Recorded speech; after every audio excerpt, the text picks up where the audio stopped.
I know you're not very far. How we should hurry, 'cause I'm inclined to worry. These arms of mine are open, hoping you'll appear. Where are you, dear? U-boats are not having it all their own way, as these pictures prove. A further consignment of undersea rats caught in the act of attempting to foul the lifeline of our island fortress. We also show the contents of another tin. Fritz, with a number of his companions in crime, makes the acquaintance of a British sergeant and doesn't appear to like it. None says, good old sergeant. They're on their way to a place of safekeeping for the duration. In the days and months that followed the Allied invasions in June 1944, many thousands of German prisoners were brought to Britain. Of the 1,500 establishments which housed them, one island farm camp was situated outside a small South Wales market town called Bridgend. You can imagine the excitement of the staff at Bridgend, and everybody's expecting to see the, the big, tall, blonde, arrogant man. But instead of that, he was a short, short and rather depressed, tired, hungry, and dirty. I remember when the prisoners walk in here, 1943, somewhere off the railway station, off the train, on the square, formed up in eighths. We used to form in threes, in the army. And by God, they were a formidable lot, very well-dressed, messing about it on. I listened to 2 or 3 Prussians I considered to be were well monocled, and they were speaking perfect English. And the thing was that amused me to see this monocled officer looking up at an advert on the Bridgend railway station, advertising the Swansea Empire, a quiet weekend. And, well, they had a quiet weekend. Now, on the way down, opposite Stockwood Williams, the Stockwood Williams solicitor's shop there, offices, and they were booed, you see, and 2 women stepped off the pavement, and this monocled officer, he was walking behind me, you see, they spat square in his face, People around, I think they were rather frightened about it. But they're such big fellows and all that, And to see them go on a station hill like that, it was really a picture, frightening. We marched up through Murthamar Road and past my house, really, my house where I lived. And of course, all the way up, they were singing, "We are marching to England." I thought, that's it, you were in Wales, boy.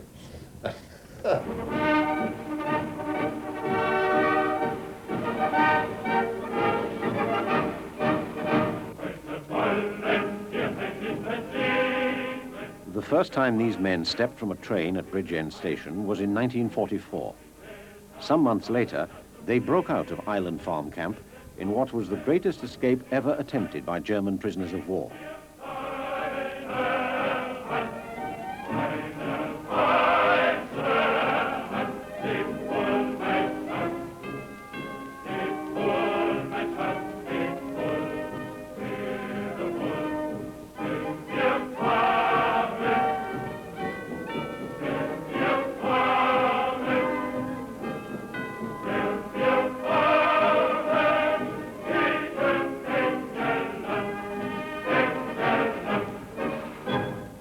Das war abgeteilt.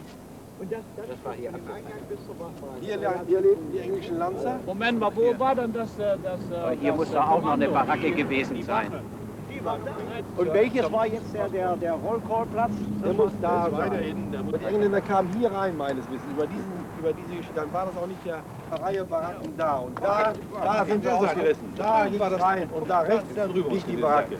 Hier, nicht hier. Hier rein, da rein. Okay. Und rechts liegt die Baracke. Hier, da müssen wir liegen. Guck mal, hier ist uns ins Haus. Nix, gar nichts. Komm, pass auf. Und hier war die andere? Nein, da war die erste. Da war die erste. Und wir haben hier gewohnt. Unseres Lagers. Ja, stimmt. Hier waren so Verwaltungsgebäude. Richtig.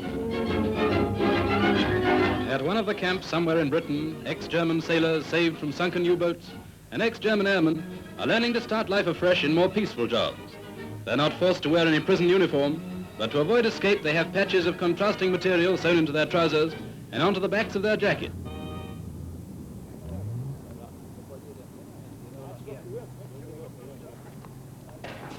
Aha, ganz gut. Ja. Da haben Steffi und der Elert aus Gütersloh. Und oben drüber hat der Oswald Prio aus Bielefeld gewohnt.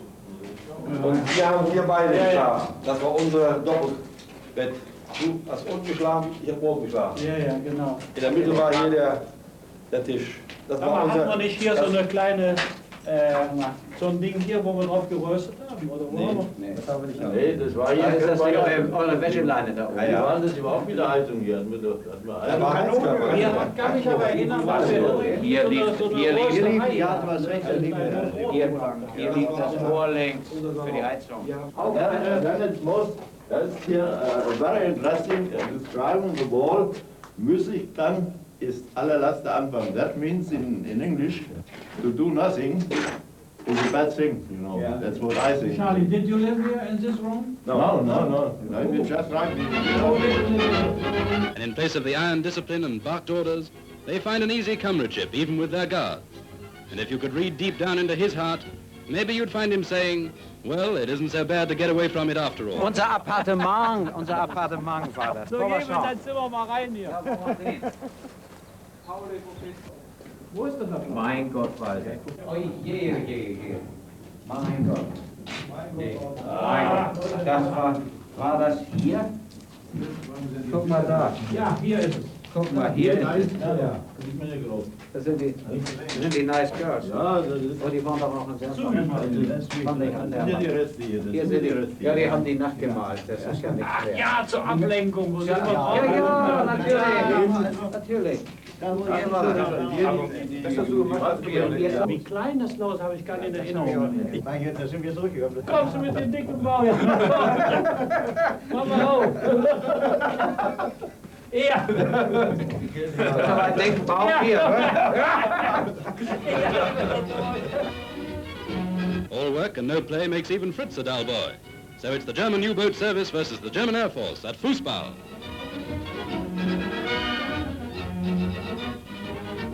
The 1,600 prisoners in Island Farm shared its facilities with some 300 guards. As was usual in British prisoner of war camps, these were drawn from a variety of regiments and were often men who, through old age or ill health, were prevented from enjoying more active service. Bill Gibbons and Fred Alsop were guards at Island Farm.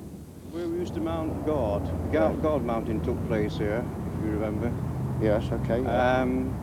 And to our rear was the guard hut. And immediately over to the left was the British Guards billets.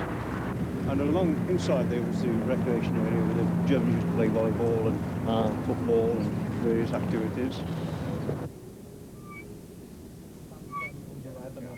In Bridgend fing für uns eigentlich Normale POW. ein normales Gefangenenleben. In Bridgend, normal prison camp life began for us. One has to look at it from a positive side.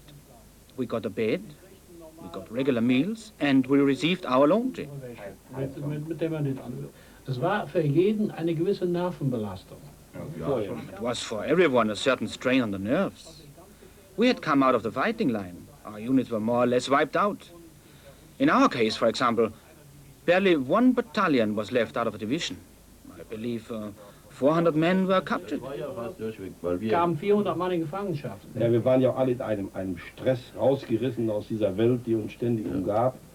Und plötzlich in die... We were all in a state of stress, torn out of the world that had surrounded us and confronted with the situation of the captive. Was auch bei uns ein bisschen noch Norm war, wegfiel. Bridgend was the first place where we came to ourselves again. And then we at once got something going, when we got back together again. Dann wurde gleich die When we got our strength back. Das muss ich ja bei dir sagen, warum ihr am 18. Dezember angekommen seid. Von meinem Standpunkt aus, denn ich war ja, ihr wisst ja von der Waffen-SS, ich wusste ja auch nicht, was sie mit uns... From my point of view, because as you know, I was in the armed SS, I did not know what they thought of us, what they would do with us, or what they might do to us. The position was that in general, in all camps, we were recognized as officers in our ranks, without any doubt. I was a first lieutenant. We also had this payment of camp money, and I regard that as a most positive matter from our standpoint. We were treated like any other officer.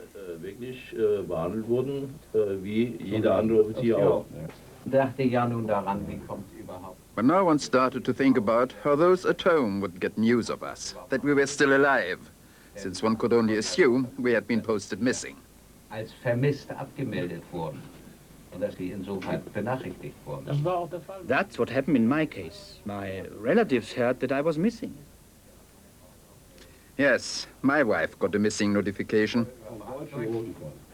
Dass ich dann später die Karte habe. Damals wussten wir es nicht, aber wir konnten dann...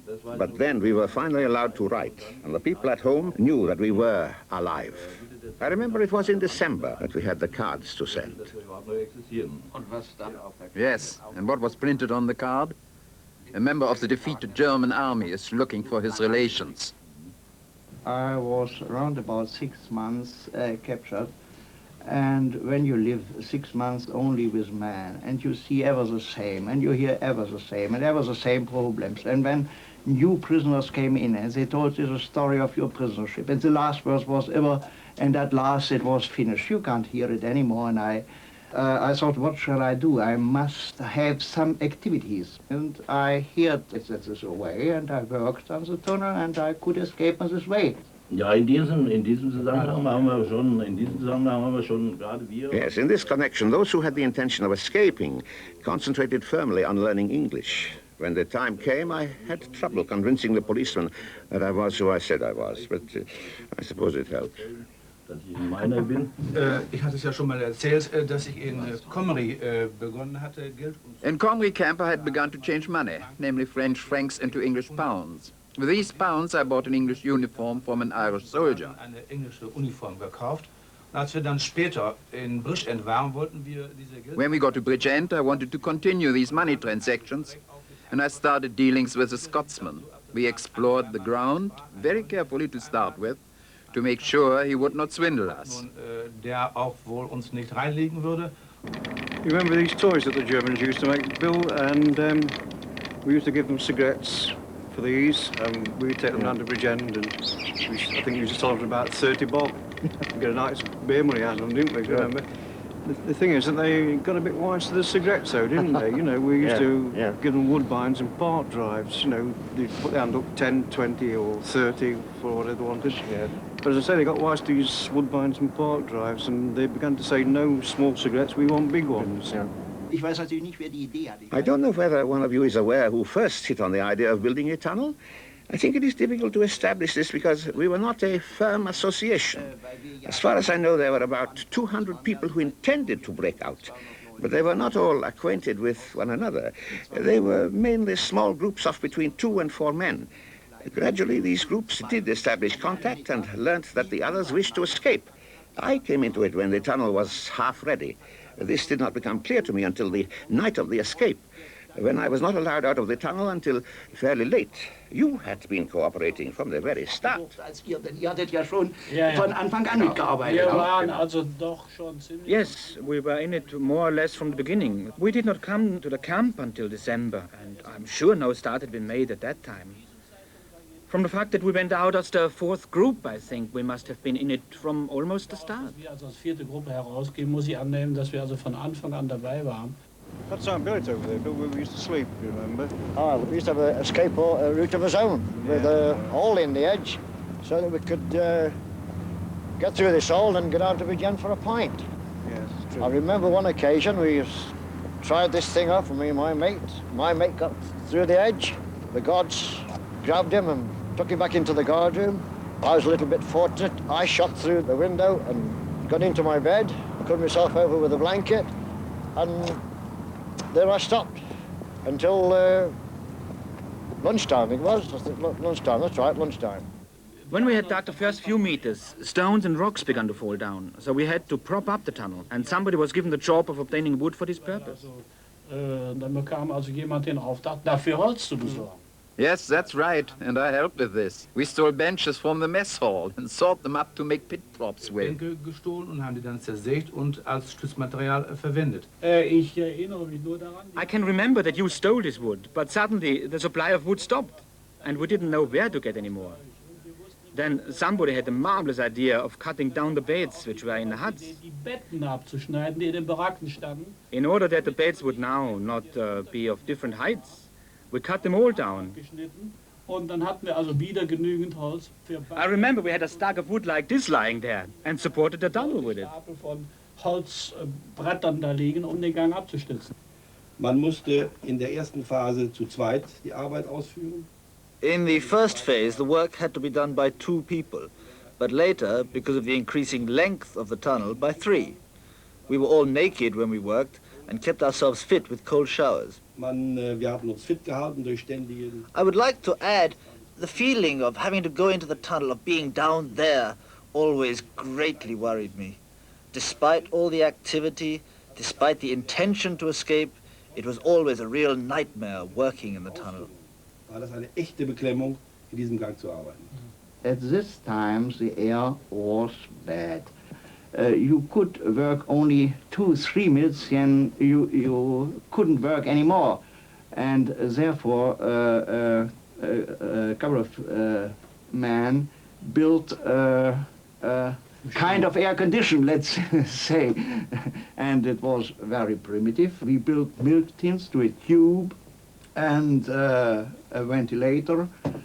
But you couldn't work longer than 10 minutes. If you remember, that's where the naffy used to be there. You could go in when you're off duty and have a cup of tea and a rock cake, game of darts, or sing songs we used to have, you know. Yeah. And of course, on 1 or 2 occasions, when I was on guard on this point, I used to stand up again in the generating room there. Yeah. And over there, of course, was the German bakehouse. Yeah. And, you know, I used to shout over to the Jerry's, Blot, Essen, and they would flick me a nice hot cob over. And I used to stand up again this generating wall and have a nice cup of tea and a cob, you know. Yeah. The condition, I think, have been, for my person, awfully hard, because the working was hard, the air condition was bad, and sometimes let me say honestly, sometimes I was afraid. It was a hard work, and I was afraid because it was dangerous, you know. And now, by now I'm 54 years, by now I wouldn't do it, but it was 21 years I have done it.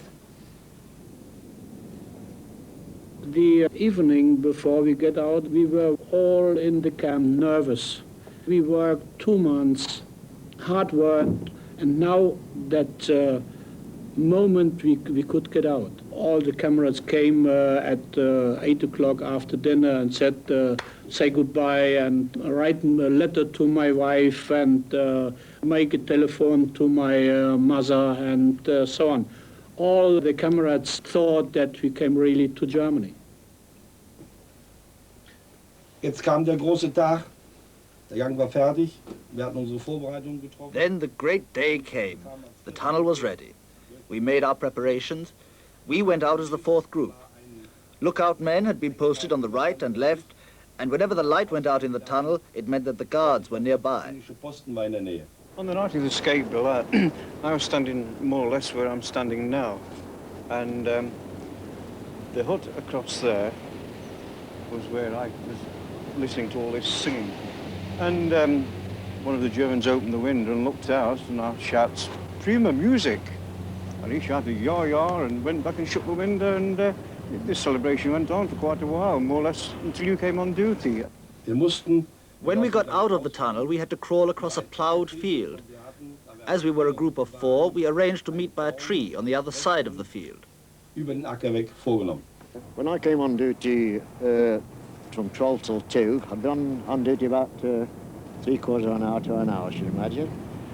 And I was walking along my beat, and halfway across the beat now, something seemed to tell me to look back. And I turned round, and I could see my mate, Johnny, standing by the telephone box on the light. So I went up to him and asked him, I said, are you ill, Johnny? He said, no, I'm not ill.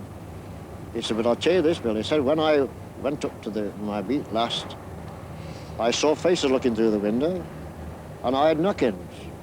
So with this now, I gets down to the phone, phones the guard commander, and within 10 minutes to a quarter of an hour, he came up with 2 lance corporals. I was warned by the light. Light got out. The guard were coming, and they lay behind the wall. He asked what the trouble were. I told him what the trouble were. The guard made his report, and the officer said okay, and then they went on. And then I went on too. And the 2 lance corporals went up to the end of Johnny's beat and stayed there till the rest of our time. I belonged to the last group, and behind me there was my friend Scheinberg, and behind him there was another man. I had never seen him before. He doesn't belong to any group. Wir beiden waren dann die Letzten. We were the last ones, and as everyone knows, the last ones are always bitten by the dogs. We were lying in the plowed field, and this man Tunsman joined us there. He hadn't darkened his white kit bag, and what's more, he had glasses in it which rattled.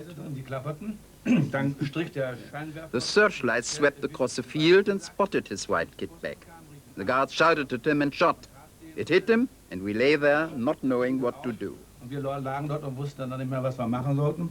On the march, we heard the shoot and the dogs. And then we must hurry on. I just would have been in bed about an hour when the whistles on the commotion started. Und dann wussten wir nicht, was wir Then we stood up and put our hands up. And the English soldiers came and were very angry. They said, you will fight and die for the Führer, and master race, and so on. And so on. This was, I think, the finish of our escape. It was early in the morning, about 2 o'clock in the morning. And the inspector, my inspector from the police station rang up, and he said, there's something wrong at the camp. The Colonel Darling's been on the line, but he hasn't said anything. There's something wrong here. He said, you better come up. Meine Absicht war ja, auf einen amerikanischen Truck zu springen. My intention had been to jump on an American truck, but unfortunately none came along. There was a rather amusing incident which occurred. We were waiting by a corner, hoping for a truck to stop at a traffic light, when the man in whose garden we were waiting returned home at about 11:30. He was slightly drunk, and he urinated in the corner of the garden, almost under the head of my friend Hassler. He then made a very human sound, a loud noise, and I was able to do only one thing, which was to turn my head away. I said to Darling, are you certain as to what the extent of the escape is? Are you got the thing in control? Can you account for your men? Yes, he said, I've had a roll call.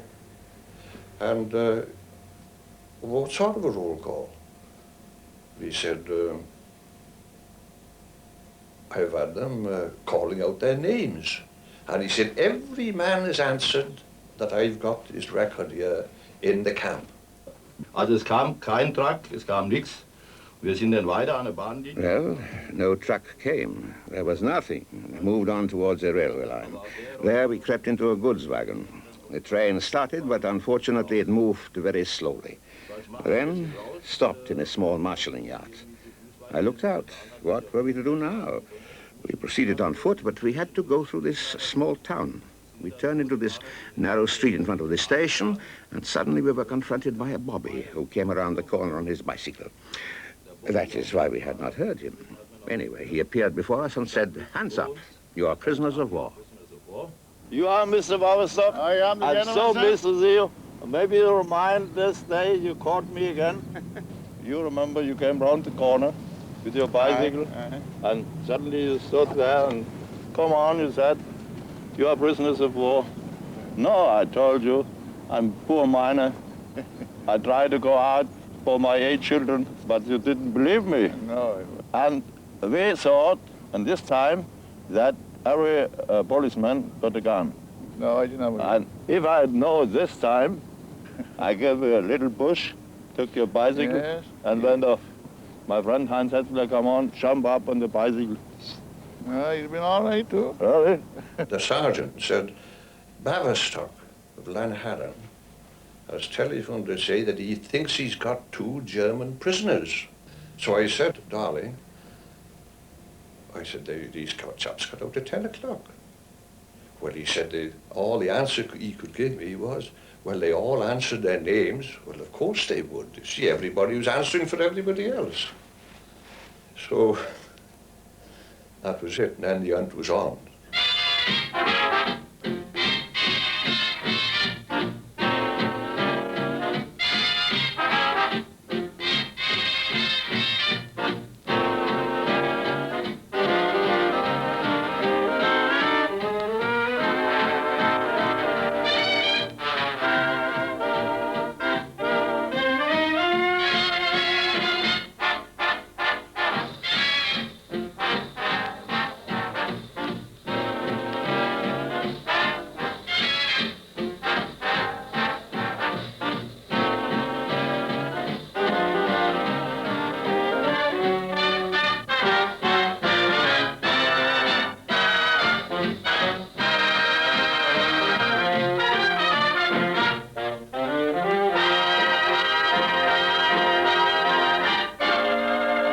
After we left the camp, I got with one of my friends to Bridgend town, where we know that there was standing a car.